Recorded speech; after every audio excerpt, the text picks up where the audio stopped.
กะทักทายสบายดีเนาะพี่น้องเนาะสำหรับ EP นี้เคยนาดีก็จะมามุ้งพี่น้องไงมุ้งโครงหลังคาตอนเช้านี่ก็มุ้งเนี่ยแล้วจนแล้วเพิ่งนึงแล้วแต่ว่าลืมถ่ายคลิปพี่น้องไงเขาชี้ว่าลืมกับแม่นอีกอย่างกับโทรศัพท์เคยนาดีแบตเมิดก็เลยเอาไปซากแล้วลืมเลยนะก็เลยว่ามุ้งมาจนแล้วทางหน้าด้านหน้าแล้วบัดนี้มามุ้งด้านหลังก็เกือบสิแล้วก็เลยนึกออกว่าเอาลืมถ่ายคลิปว่าซั่นมีแบบนี้ก็มีเสยพี่น้องเอ้ยเฮ็ดเวียกหลายจนลืมถ่ายคลิปก็เลยเอาโทรศัพท์มาถ่ายแต่ว่าได้หลายและมุงได้หลายแล้วจนได้มาถ่ายเนาะเลยมาเก็บเอาภาพบรรยากาศให้พี่น้องได้เบิ่งได้ชมมาซาดีกว่าบ่มาพี่น้องเอ้ยอะไรก็ฝากพี่น้องเข้ามาติดตามรับชมพี่น้องแล้วก็กดไลค์กดแชร์กดติดตามเพื่อเป็นกำลังใจให้เคยนาดีน้ำพี่น้องเอ้ยตอนนี้ก็กำลังมุงอยู่มุงคนเดียวพี่น้องเอ้ยทุกอย่างทำคนเดียวหมดแม่น้องลิสาเพิ่นก็ค่าดูแลลูกสาวป้าจ้อยก็เอาหลานเอาลูกลุงเนาะก็เลยบ่ได้มาช่วยก็เลยทำคนเดียวถ้าวันใดที่พ่อเฒ่าเพิ่นอยู่เพิ่นก็จะช่วยแนะนำมันแหละพี่น้องเอ้ย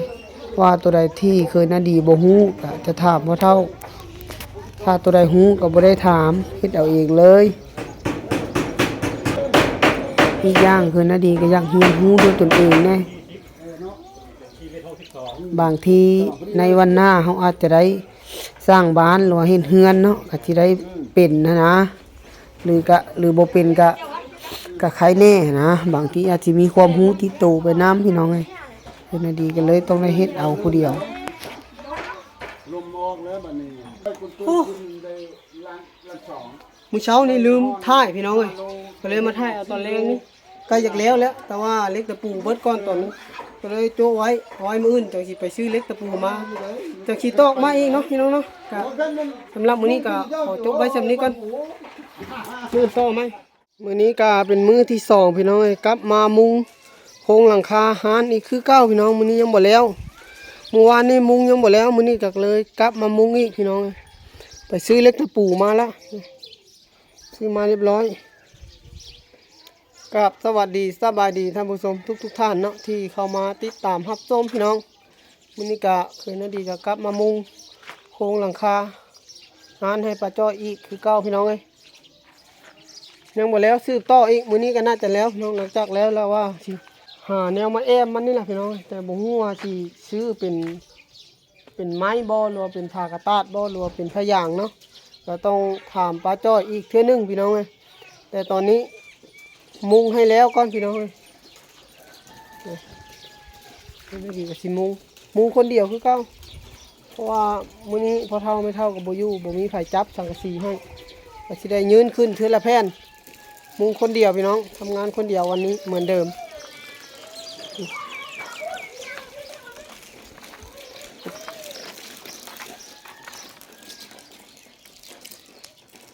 ยังอีกเครื่องนึง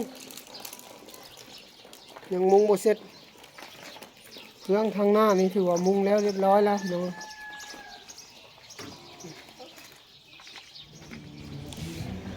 มุงคนเดียวคือเก้าหั่นละพี่น้องเอ้ยสังกะสีก็เอาขึ้นคนเดียวแล้วก็ถ้ามุงแล้วแผ่นนึงก็จะได้ลบลงมาเอาสังกะสีอีกเที่ยวขึ้นเที่ยวลงอยู่นี่ล่ะพี่น้องเอ้ยแนวเฮ็ดคนเดียวเนาะ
สำหรับแผ่นสุดท้ายแม่นโชคดีพี่น้องแม่น้องอลิสามาช่วย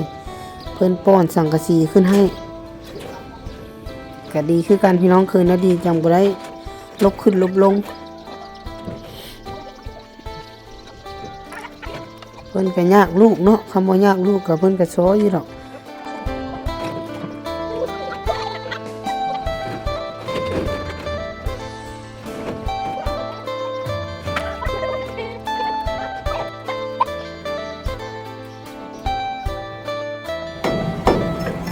ตอนนี้ก็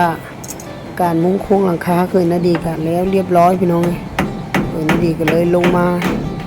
ทำหน้าที่ด้านลุ่มบ้านนี้สะดวกสบายและบ้านนี้อยู่ด้านลุ่มบุญานตกแล้วพี่น้องที่เห็นอยู่นี้แม่นเคยนาดีกำลังเฮ็ดชั้นวางของพี่น้องบนขายน้ำปั้นป้าจ้อยพี่น้องนะครับวางเครื่องขายน้ำปั้นเพิ่นงานนี้ทุกอย่างแม่นทำคนเดียวหมดเลยพี่น้อง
เหนียวไก่เช่นไร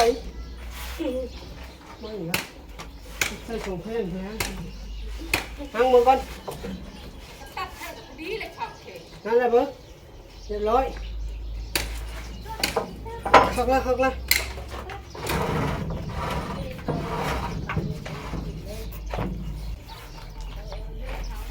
แล้วก็ได้คนบ่ช่วย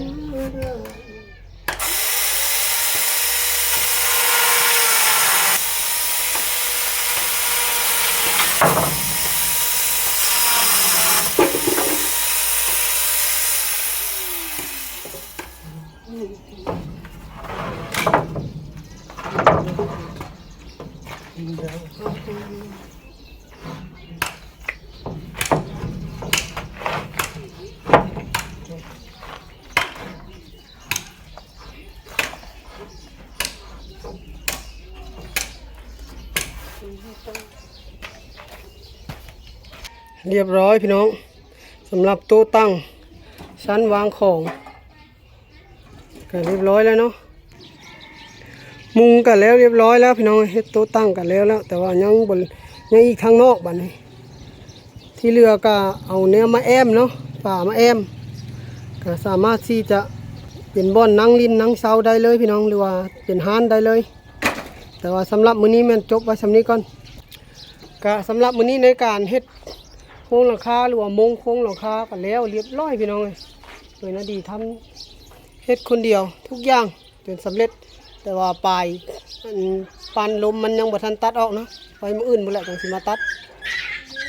ตอนนี้ก็มุงแล้วเรียบร้อยแล้วก็เฮ็ดโต๊ะตั้งไว้บ่อนที่จะขายน้ำปั้นให้ป้าจ้อยพี่น้องแล้วเรียบร้อยก็ต่อไปก็มีแต่เอาผ้าเนื้อมาแอมหรือว่าผ้ามาอ้อมมันละพี่น้องสำหรับมื้อนี้ขอจบไว้สำนี้ก่อนมื้ออื่นก็ต่อไหมสำหรับมื้อนี้ก็ค่ำเรียบร้อยแล้ว5 โมงแรงแล้วก็สำหรับคลิปนี้ก็ขอจบไว้สำนี้ก่อนเนาะไว้ติดตามได้ใน EP หน้าพี่น้องก็อย่าลืมฝากกดไลค์กดแชร์กดติดตามให้เพื่อนดีน้ำพี่น้องเพื่อเป็นกำลังใจในการทำคลิปต่อไปก็สำหรับ EP นี้ขอล้ำลาพี่น้องไปสำนี้ก่อนแล้วพบกันใหม่ใน EP หน้าพี่น้องสำหรับ EP นี้ขอล้ำลาพี่น้องไปก่อนขอกล่าวคำว่าสบายดีบ๊ายบายหน้าจุดดำพี่น้องแข้งแดดเนี่ยจับยังได้กับโบเป็นนางพี่น้องช่วงนี้เป็นช่วงที่เพื่อนดีต้องได้สู้ทำทุกอย่างแม้แต่ฮานก็ทำคนเดียว